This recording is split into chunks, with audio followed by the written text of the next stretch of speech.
Welcome to My Dog Ate My Book Report, a podcast where two weirdo 30-somethings take turns introducing each other to a formative book from childhood the other has never read. I'm Brandon, he, him. I'm Wren, they, them. Yeah, and today we're talking about one of my picks, The Egypt Game by Zilpha Keatley Snyder. Wren, I have several things I feel like I need to say, and I'm trying to figure out what I need to say in what order. I was expecting some sort of, interesting little affectation to your intro or something a la April. Oh, maybe I should have. Would you believe that I am currently wearing fake eyelashes? I'm not, but I'm very good at acting in a vocal sense as a person who is wearing fake eyelashes. Would you mind if I bat my fake eyelashes auditorily at you? Yeah. I have a sound effects record to play. So, yeah. Nobody's gonna know what we're talking about. I did not understand those jokes when I was a child. Oh, man. So good. So, well, number one, I think that I should preface. We do our book choices essentially in pairs since we're alternating. So we kind of decide on our next book choice more or less at the same time usually, and sometimes what one of us is choosing informs what the other person chooses for the same slot, so to speak. It's not a formal thing that we've done, but it is a thing that we've sometimes kind of done if it seemed to make sense to us. I mean, some of those choices though have been when we find the connections between them, it's a bit of a stretch. It's like, I pick the mouse and the motorcycle, and you pick a book that a kid happens to be riding a motorcycle in one part. Yeah, which is an excellent coincidence. An excellent rationale. That is not what happened when we picked the two books that we picked at this juncture. Z for Zechariah, which we talked about last time, and the Egypt Game, the one we're talking about today.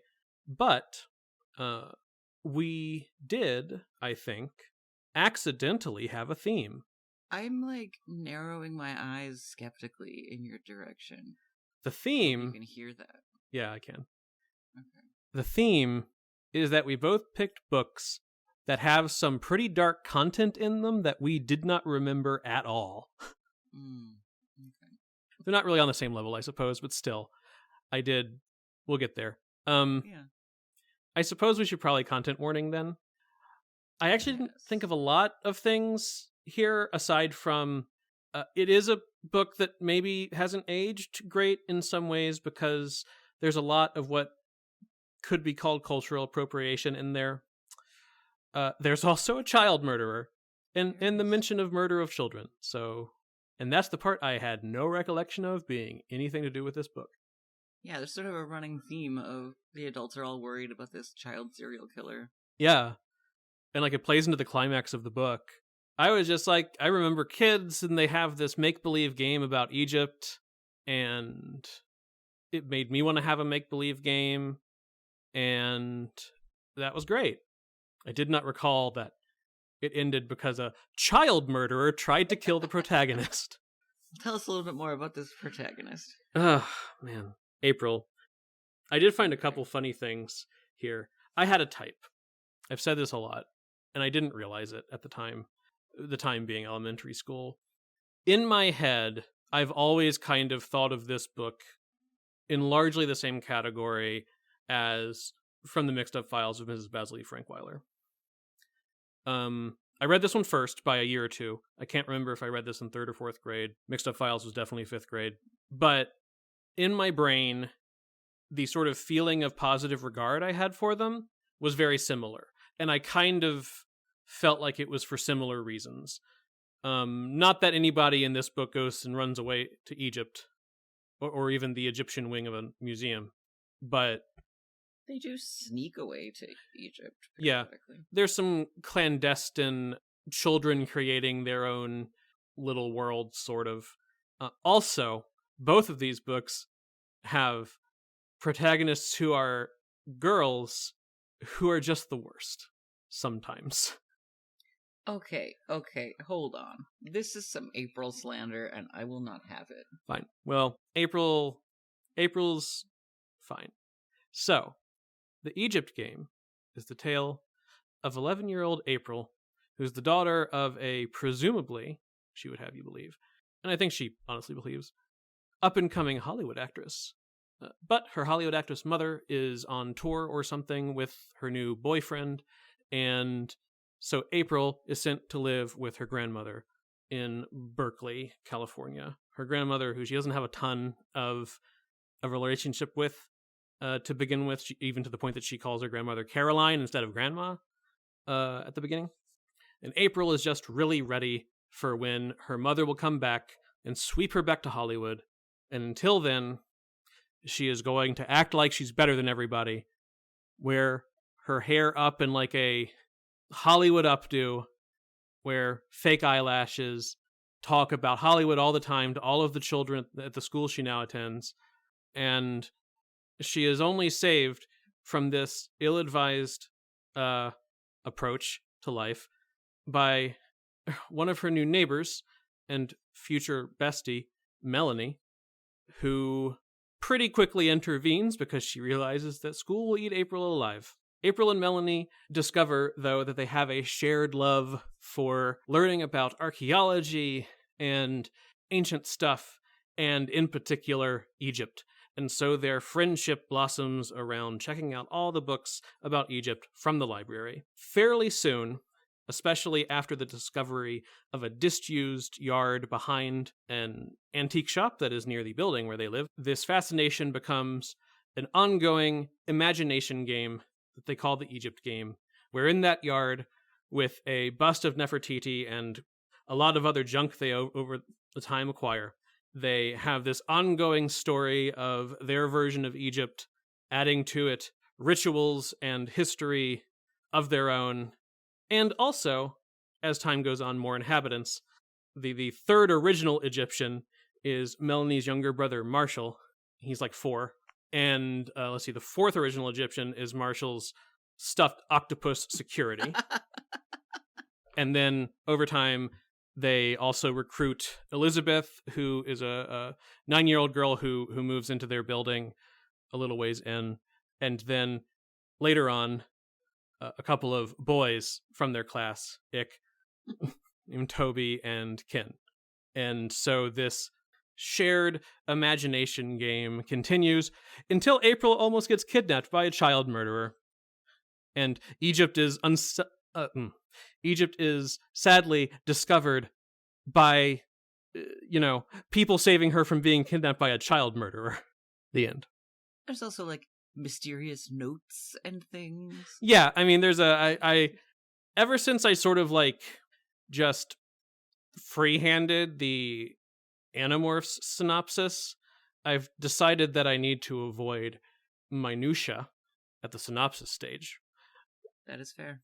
I had an Egypt fixation as a child. Who didn't? Who didn't? I mean, I don't know. I feel like I didn't know a lot of other kids who did. If you never had an Egypt phase in your childhood, what are you? Neurotypical? I guess that might be, yeah.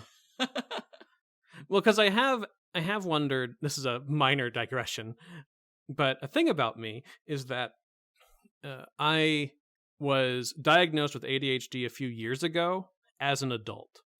And it's one of those things that generally they tell you is pretty much always diagnosed in childhood. And part of that diagnosis and learning how to treat it, all of which has been very positive for my headspace in general, was learning that, like, I had the perception of ADHD, especially as a child, of, like, the kid who's always disruptive in class and, like, won't stay in his seat and, like, keeps on interrupting the teacher, like that kid, right? Because those are the people who you always would hear about, like, being medicated for it. I was a very good kid in school, and so some of the things that I now look back on as possible symptoms were things that happened to just work within our expectations for education. For example, I didn't realize that the hyperfixation could be the way that it was, and now, in retrospect, there's a lot of things that I did as a kid that I kind of look at and say, was I hyperfixated on this? And Egypt was one of those things. There was a period of time in my life where I feel like I just, when I wasn't required to be doing something else, I was reading about imagining about Egypt. It was just all that I did. And I felt like that was a normal thing to do as a kid. I mean, why not? Now I kind of wonder if that was an early warning sign. Yeah. And that's why I picked this game up. That's why I picked this book up off of the shelf at one point when I found it at my school in 3rd or 4th grade. I remember that our class had a little bookshelf in the corner of assorted novels and stuff. Separate from, I actually don't know where it came from because it wasn't in the library. It was in the classroom. I assume they belonged to the school. I don't know why it was there. But a lot of books that I read at that age, I just discovered on that bookshelf. And this is one of the ones that I found. And because Egypt was in the title, I was like, yep, this one's for me. And I remember just kind of devouring it and do not remember any of the parts about child murder. Maybe I'm overplaying that particular fact. It's actually not a huge part of the book, but like, I'm just kind of really shocked I have no recollection of it being part of the plot. It just seems like such a standout thing. One of the things that amused me greatly when I finished this book is the very last couple of pages are like, here, would you like to read these other like vaguely similar books? Like from the mixed up files of Miss Basiley Frankweiler? Oh boy. Would you like to read Hatchet? Oh really? Would you like to read The Tombs of Atuan? Oh wow. You're using a physical copy though, right? I'm using a physical copy. So how did the algorithm get in your physical copy of the book? I don't know. Yeah, so this was I just remember this one really kind of captivating me with the idea of this ongoing, they call it a game. They're LARPing. I'd maybe call it a fiction. Yeah. Because, I played make-believe with friends and stuff, but, like, it wasn't like, we didn't build a mythology, generally.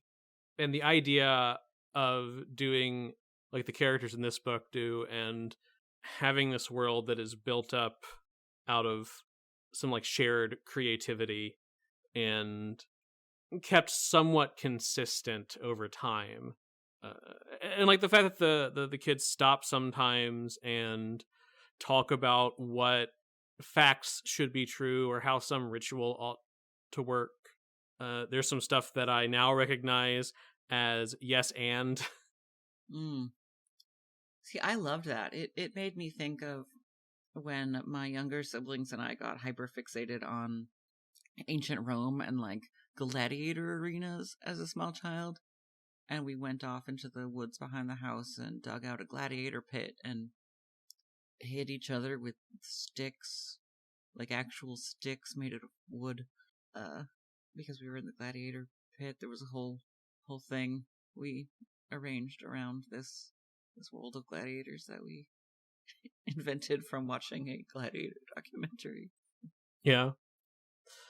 So that just kind of made me think of that and how nice it is to just have that freedom as a child to just go outside and let your brain be wild. Yeah.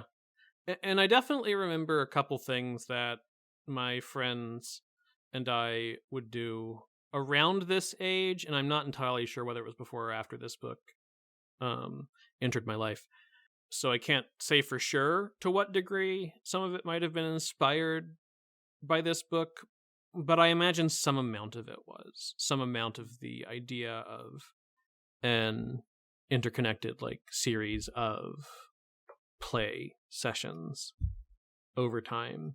Yeah, it makes me wonder, because I know that at least in my childhood that sort of thing dropped off probably when I was around like 15 and we finally got access to video games. I kind of wonder if kids do this sort of nonsense now.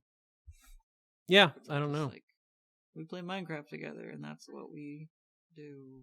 Well, in defense of Minecraft, when you play Minecraft with your friends, generally that's a very shared construction kind of activity.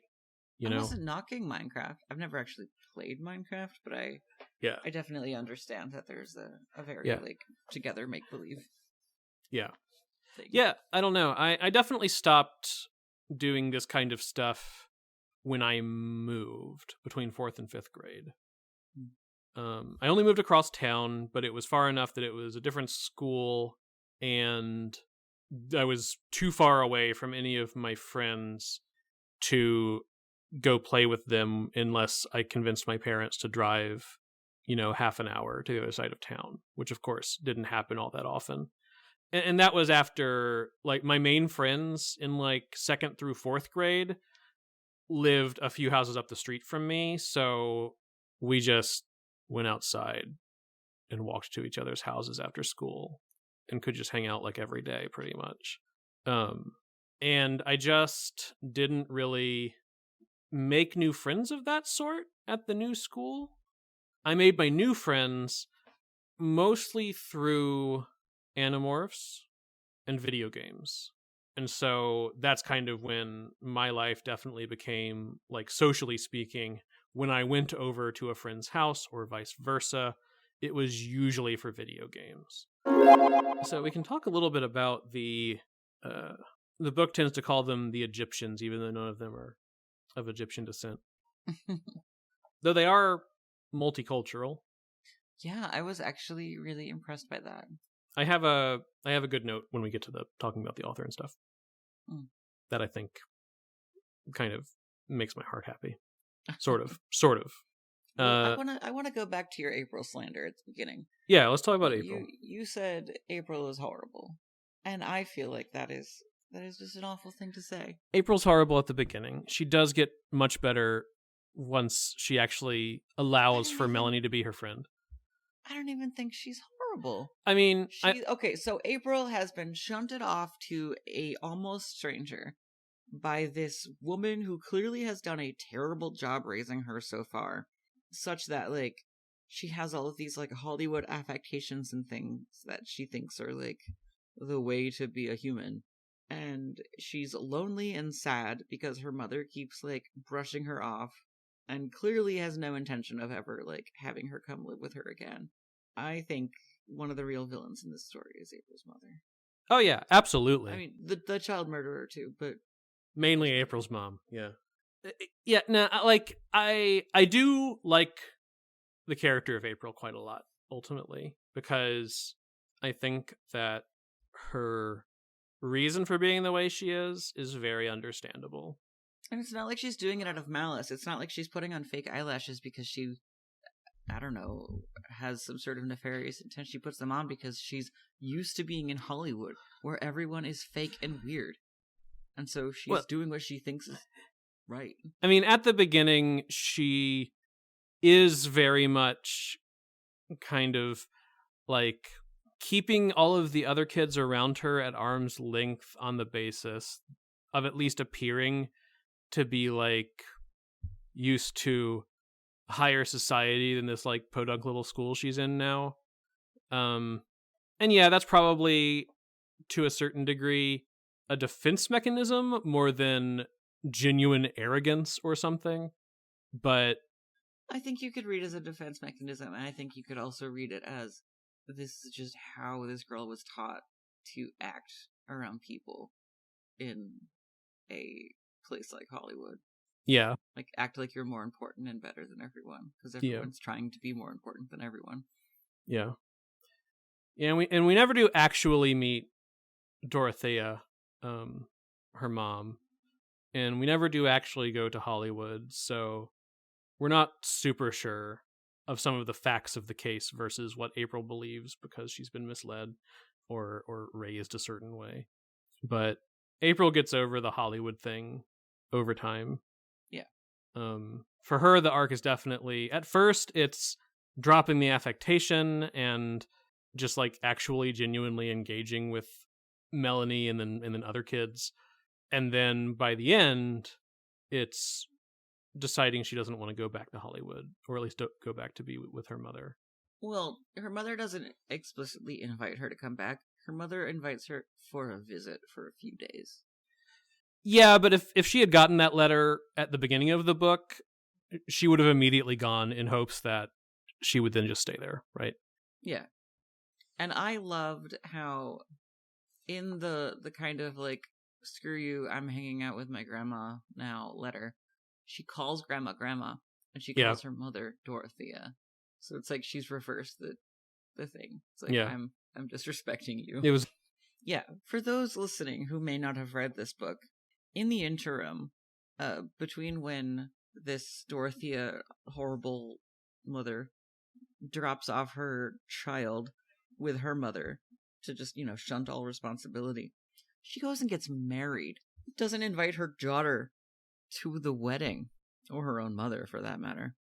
She tells April, I'm going off on tour, so you're going to stay with your grandmother for a little while.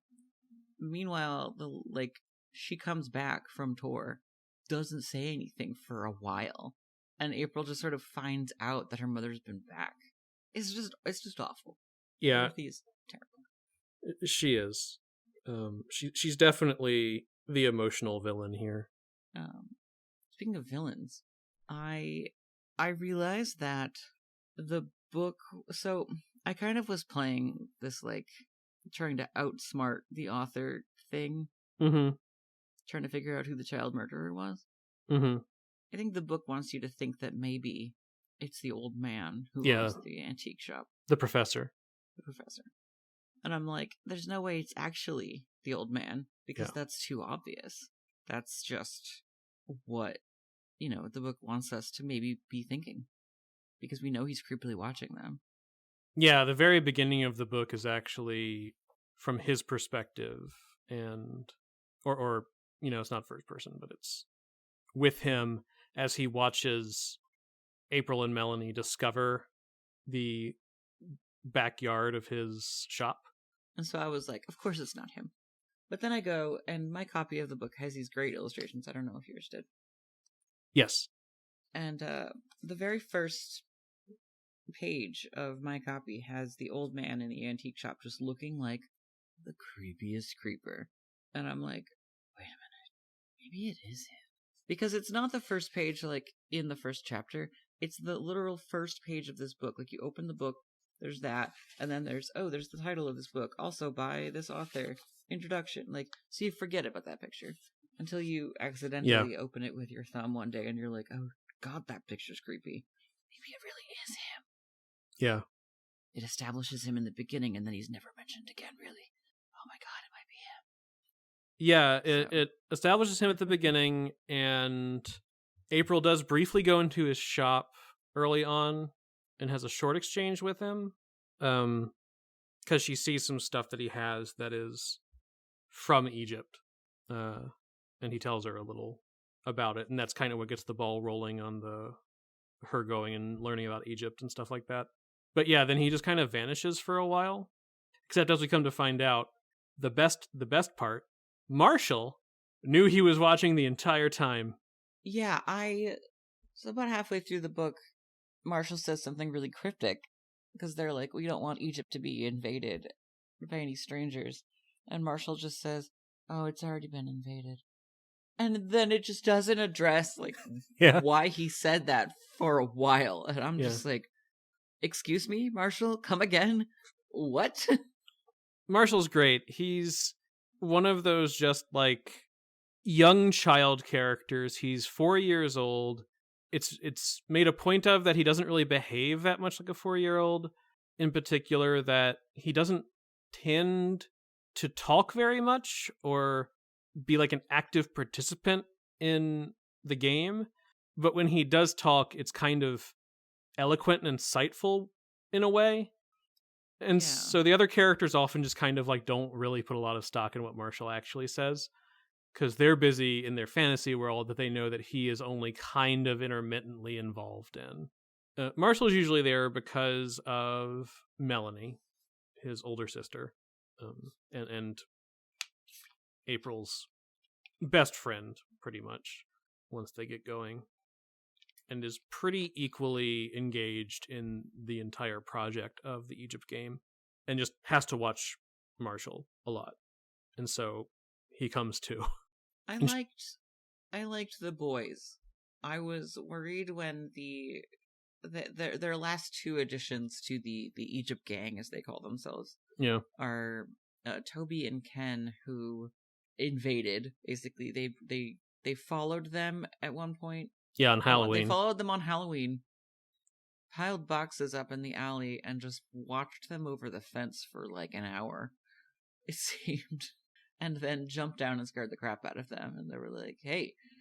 And then Elizabeth goes and like guilt trips them into not telling. Yeah. And they just become part of the whole thing. Yeah. And I think they are a fun inclusion. Yeah, because we had met them a couple times earlier. They were mentioned like when the school year started as sort of part of just the characters that April meets at school, as sort of like the 6th grade ish, I think, equivalent of like the popular kids or whatever.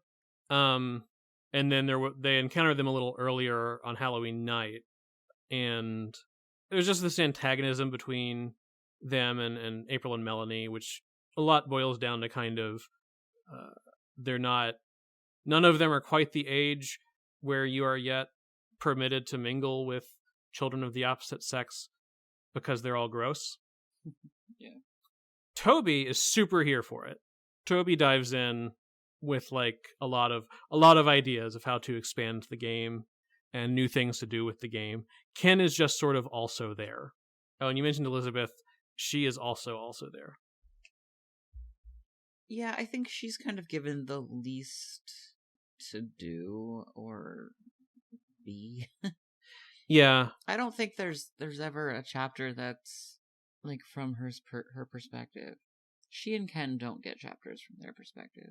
Elizabeth is notable for being the first person who gets to join the game. That's true. Because April and Melanie and Marshall were doing it for a while, and then Elizabeth's family moved in, and Elizabeth is 9, and they didn't really want to have to deal with Elizabeth because, like, when you're 11, as the book notes, it feels like there's a big age gap between 11 and 9. So they went and assessed. Yeah. And so she's relevant for the time that they're like meeting her and kind of introducing her to the game. And that is the first time that anyone else is brought in from the outside. She's generally characterized as being relatively quiet and cooperative, but diplomatic. And so she does sort of fade into the background especially once the boys join. Yeah. Her bird dies. Her bird does die. And they do things with it. They do an elaborate funeral for a bird. Yeah. With attempted mummification. Yeah. As somebody who owns a pet bird, it was a little gruesome to think about. Yeah. On my end. But I'm glad that they decided that it was too gross to try to actually mummify. In terms of, like, pulling out organs and things. Yeah. I think I would have been really grossed out by that. Yeah. Ultimately, their adherence to any of the things that they learn in the books that they get about Egypt is overall, like, for convenience. They generally invent their own, like, rituals and stuff, often based loosely upon some fact they know, but then they just sort of take it and run with it to do their own thing. So the book can kind of be split up into a couple of, like, micro conflicts, which I think are of sort of an interesting escalation. The first thing that's really like a problem is Melanie tries to find a way to steal April's fake eyelashes so that she doesn't go to school with them and, as you said earlier, get eaten alive by the other kids. And so she does steal the fake eyelashes, hides them, and then puts them back once April's sort of forgotten about them, which I thought was hilarious. I really liked Melanie as a character at that point. Melanie's great. I'm stealing your object. I'm stealing your possessions, but I'm doing it for your own good, buddy. And then it sort of jumps to, and this, all of this is happening while they're developing the Egypt game. And then a child gets murdered, and so the conflict is like, how do we get our parents to let us out of the house to go back and play the Egypt game? So they, concoct this whole big plan to sneak out during Halloween and stuff. And that all works out. And then they start writing messages to Thoth. Yes, Thoth. And getting responses, which was kind of like a cool, creepy mystery for a little while. Yeah, Toby comes up with the idea of consulting an oracle. Or maybe he isn't the one who came up with the idea. He is the one who, like, does the ritual part as far as writing a question on a piece of paper and sticking it in Thoth's beak. Thoth here, actual Egyptian deity, but, like, here played by a stuffed owl. And we don't mean plush. We mean taxidermied owl. Thoth, not actually normally an owl, but they probably didn't have a taxidermied ibis, so we'll let it go. So then we get our first, like, from the perspective of Toby chapter, where Toby's having a guilt trip because the first 2 times that there was a message that was mysteriously answered by seemingly none of them, it was actually him having snuck back to the alley and wrote an answer in. But the 3rd time, it wasn't. Yeah, because the 3rd question, the first 2 questions were kind of larger future sort of questions, and Toby consulted a book of, like, great quotes and just picked one that sounded suitable, so it kind of was an answer that didn't exactly answer the question but sounded mysterious and like you could interpret it a certain way. But the 3rd question came when Marshall misplaced security, his octopus, who he is never without, and they couldn't find security anywhere. And Marshall was like, we should ask the Oracle. And so they do. And of course, Toby doesn't know where security is. And, like, nobody wants to be the one that, like, writes an answer to that question about where security is and be wrong, or, like, tell Marshall that something has happened to his octopus. But lo and behold, when they check the paper, it says to check under the altar of Set, because they'd set up a couple little temples, basically, with Set being sort of their antagonist for the Egypt game, and so he has an altar with a rock that they decided was kind of ominously shaped on top of an egg crate, and sure enough, when they look under it, there's security, but they don't know who wrote the answer. Yeah, so there's that mystery, and then suddenly April almost gets child murdered. Yeah. Boom. It really is sort of a very swift climax, because it's a night where Melanie and Melanie's parents are at a concert. April is babysitting Marshall. No, excuse me. Visiting Marshall. You're right, visiting Marshall. And Marshall does not like to be babysat, but he accepts there being a babysitter if the parents frame it as this person is coming to visit you. April is visiting Marshall while Marshall's parents and older sister are at a concert. And they go to Egypt late. Was it to get a book? Yeah, she realized she left her math book there, and she couldn't do her homework. Yeah. And she was sort of, at this point, was actually starting to do pretty well in school and accept her position in, life, where she was, with her grandmother, and she realized that she was going to get a terrible grade if she didn't go get the book.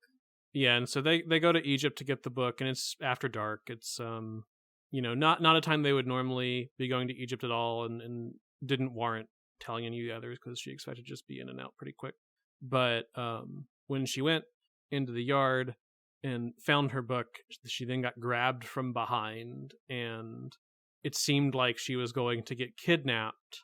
And we're left to assume at that moment, and this ends up being true, that this is the child murderer. He starts strangling her.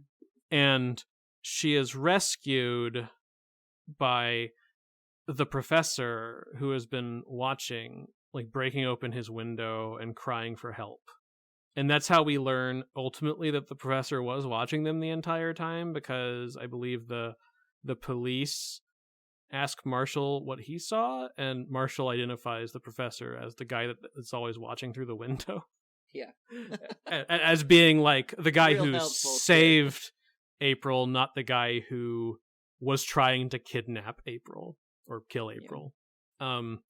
And so, like, necessarily at that point, they feel a little bit like Egypt maybe is over, which I guess is understandable. The child murderer is apprehended. Turns out he was a stock boy at the local store who I think briefly appeared earlier in the book. Though this book has mysterious elements, the plot is not about the Egyptians cracking a child murder case. Like, there's no clues or anything to be had there, I don't think.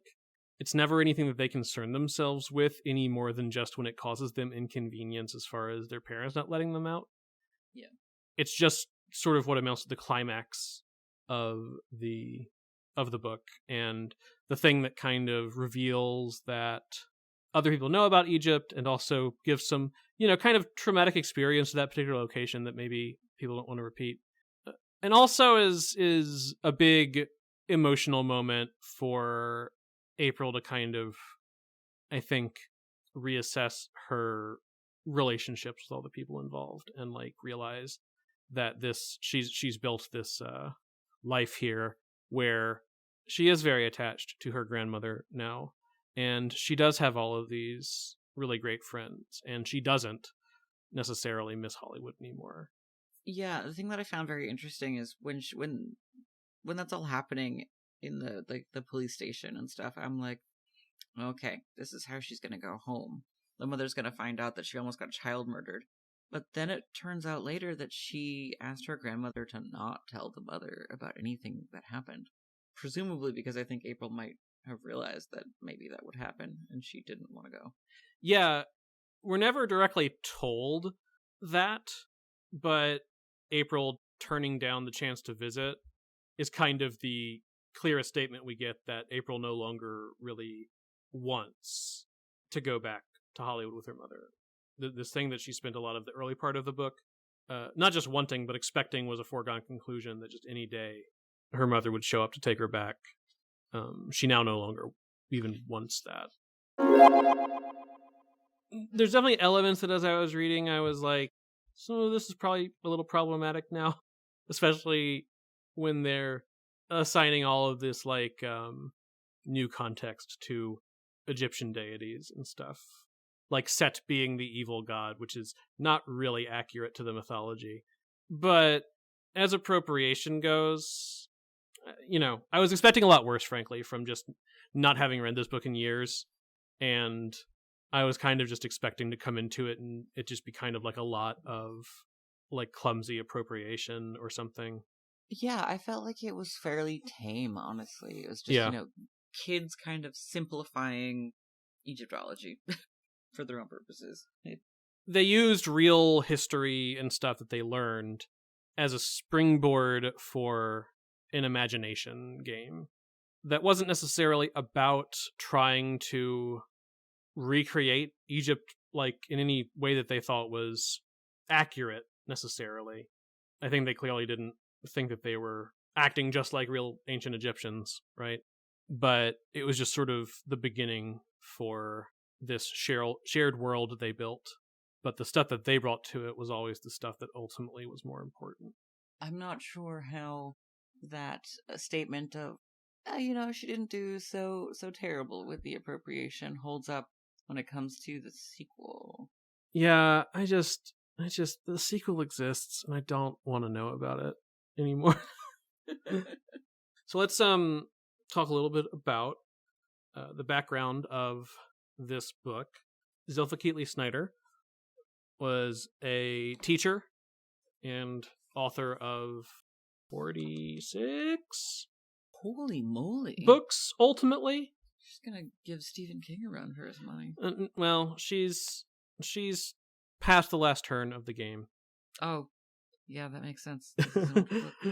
Yeah, she was born in 1927. taught school in numerous states because her husband, at least for some of the time, had a military career that was moving around. Did teach for about a decade in Berkeley, which I think is around the time that she wrote the Egypt Game. It was not her first book, though it is probably her most famous.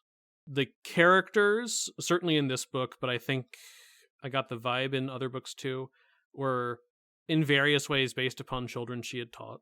This book was also partially springing from just what she said in her foreword was a fascination with Egypt that she had had. So it was kind of this combination of some personal experience and like this particular era that interested her when she was younger. And she talks about it kind of, and she talks about the multicultural nature of the cast in a way that I find mostly okay. I kind of got the vibe from the forward and from some of the things that I looked up that she was maybe one of those people who was well intentioned but didn't entirely realize that occasionally she was dipping into maybe some exoticism. I will say there were two thoughts I had on that while I was reading. The first was in descriptions of Elizabeth.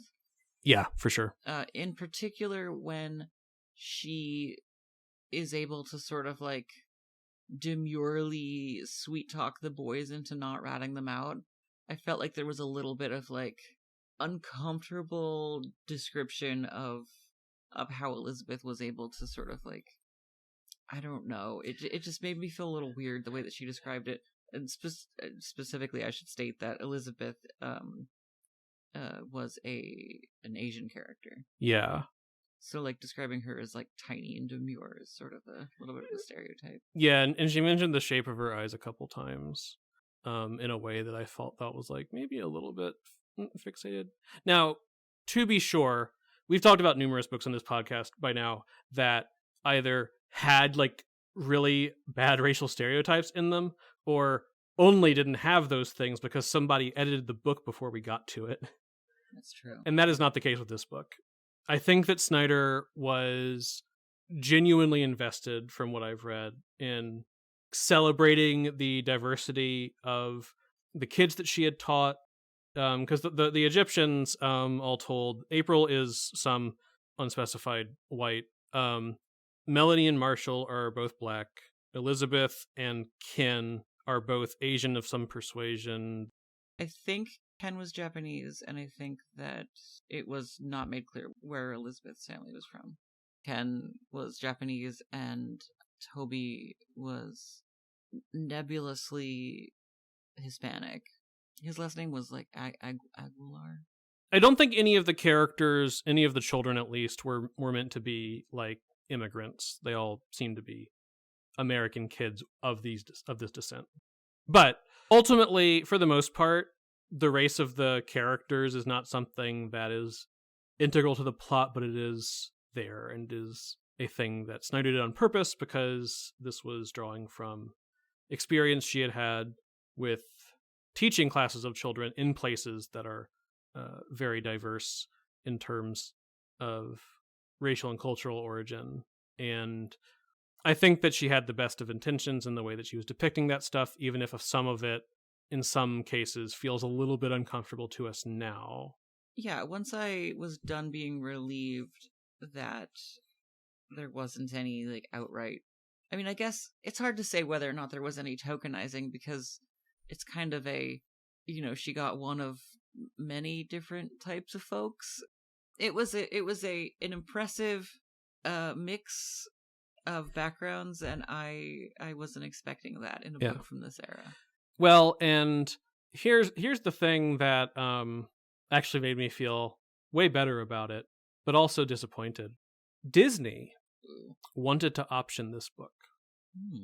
Snyder would not sell it to them because they would not guarantee her a multiracial cast. Oh my gosh. Yeah, fuck you, Mouse. Or at least that is what Snyder's longtime editor claims was the case. That's great. Yeah. When I was starting to do research for this, I thought, wow, I'm a little surprised that I don't think there's any adaptations that I know of. and that's apparently why, or at least why Disney didn't adapt it. I didn't find any evidence of any other adaptation. I guess it might just be like very hidden somewhere, but yeah, that apparently is a thing that occurred. So that's great. I like that a lot. So all that to say, we're two white folks talking about this book that does have a lot of things in it. And, I've seen a lot worse. I can't necessarily say for sure that if you are a person of, for instance, Egyptian descent, that it wouldn't make you uncomfortable the way that ancient Egyptian culture is utilized here. But I've definitely seen a lot worse.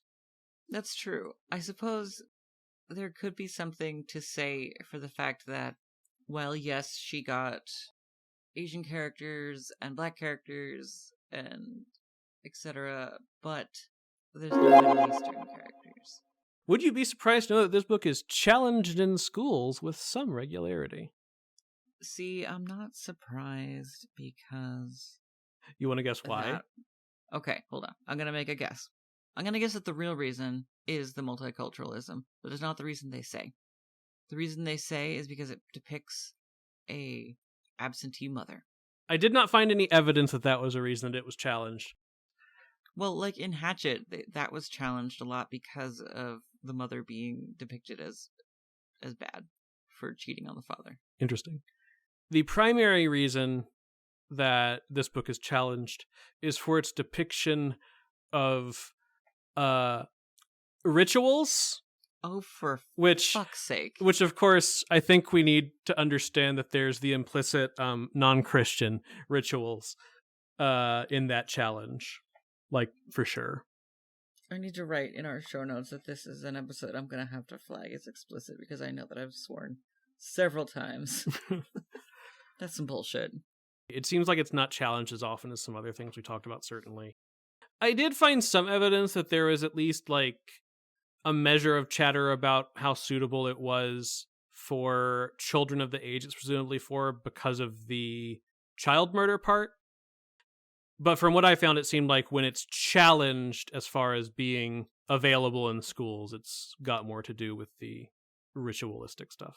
You mentioned the illustrations. The illustrations for the book were by Alton Rabel, or Ribel, Raible, not entirely sure how it's pronounced, who was a art teacher in California and department chair at a college of some kind that I didn't write down the name of.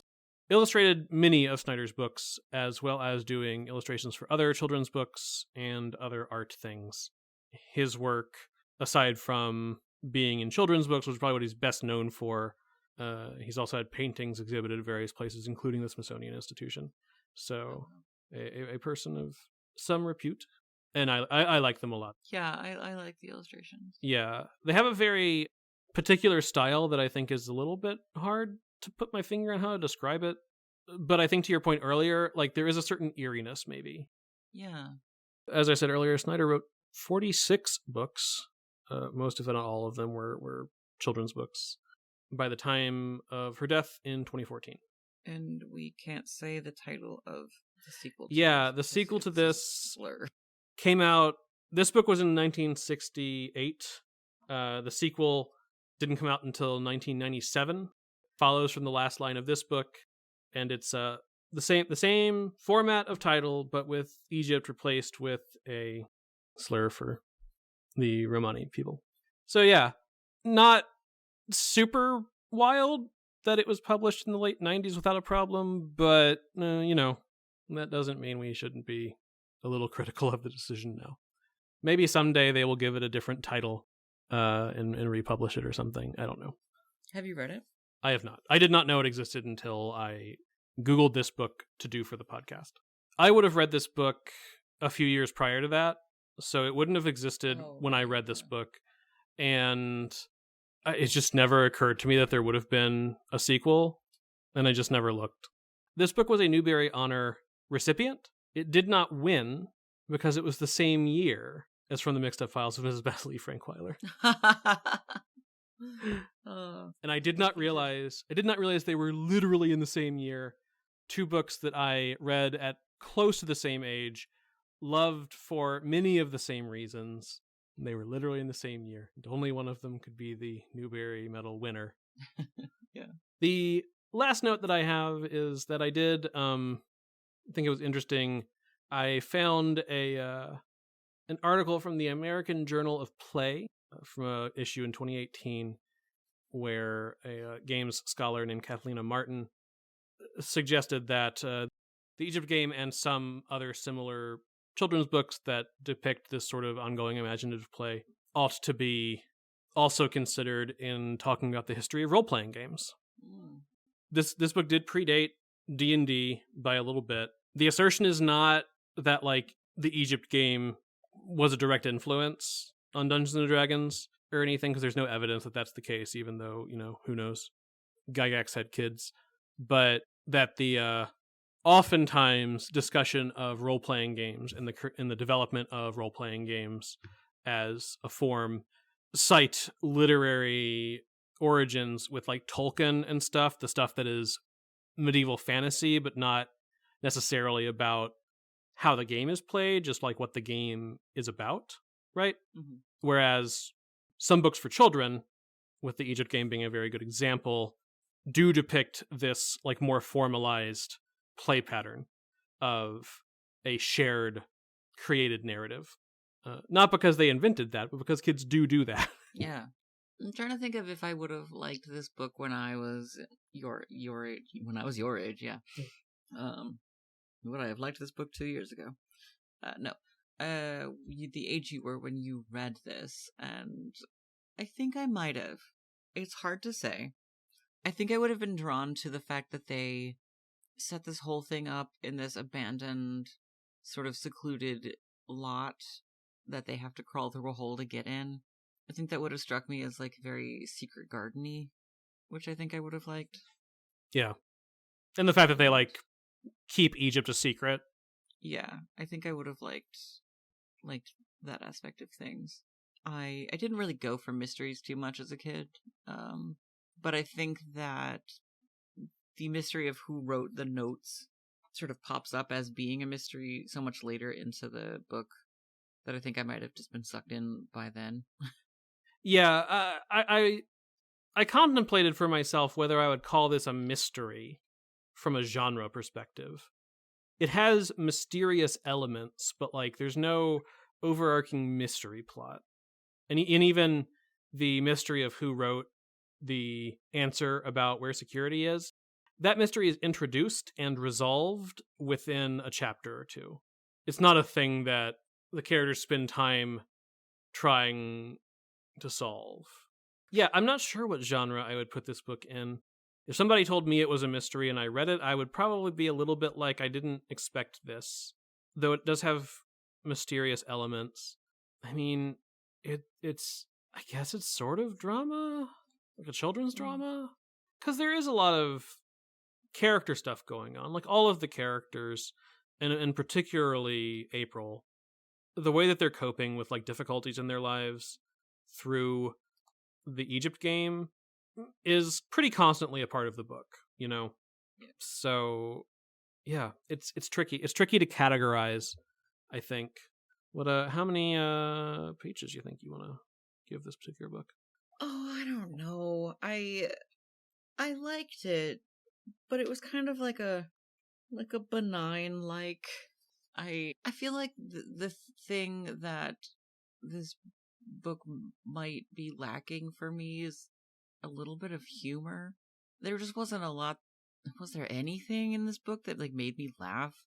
I feel like as a result, our discussion for this book has been very like calm and not a lot of banter between us. There's just not a lot of humor to be had in any of this. Yeah. There's some funny moments, but they're very minor. And often just kind of a result of Marshall saying something just sort of like incisively precocious. But nothing so precocious as my mother says I'm an angel, or whatever it was then. My mother says I came from heaven. Yeah. Yeah, that's what it was. Like I said, I associate Mixed Up Files and this book closely in my head for a number of reasons. And definitely upon rereading them, I do still find Mixed Up Files to be just super magical. And a lot of that is, I think, down to the fact that Königsberg is a really funny writer. I think that she's just got a really great dry wit in her writing, and Snyder is just a little more straightforward.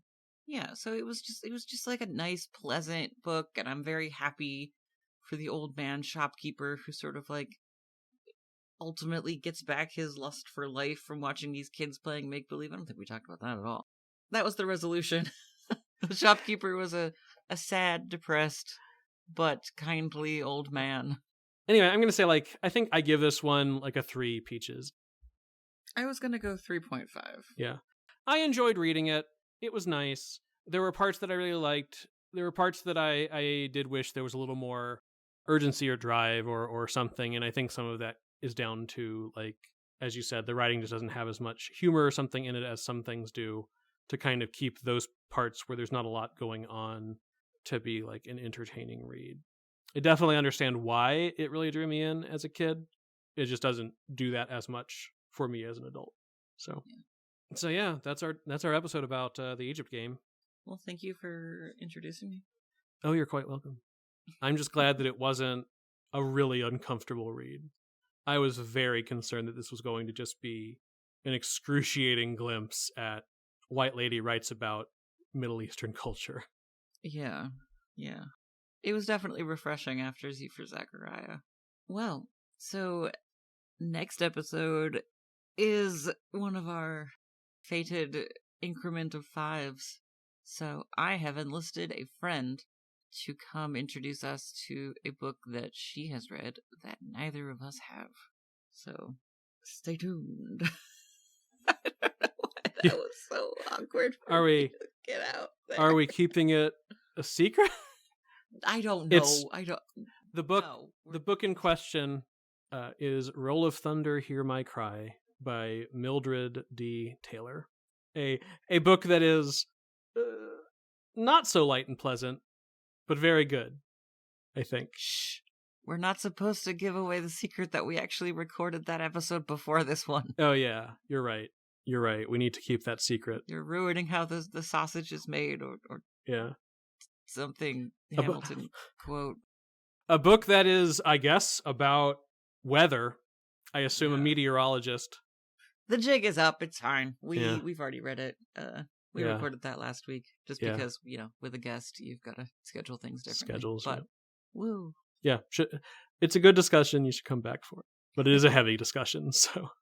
It is. My Dog Ate My Book Report is hosted and produced by Wren and Brandon and edited by Derrick, Valen, and Daisy McNamara. The music used in this podcast was licensed by Epidemic Sound. Transcripts were generated by Otter.ai, then heavily edited by us because the AI doesn't understand what we're saying half the time. And our icon image was illustrated by Cindy Lau. To be fair to the AI, I didn't expect it to get Hork-Bajir correct. Have a question or comment for the team? You can find us on our website, which links to all of our socials at dogatemybookreport.blueberry.net. Blueberry does not have any E's. Or by emailing at dogatemybookreport@gmail.com. We'd be super excited to know what books you loved growing up. Thank you very much for listening.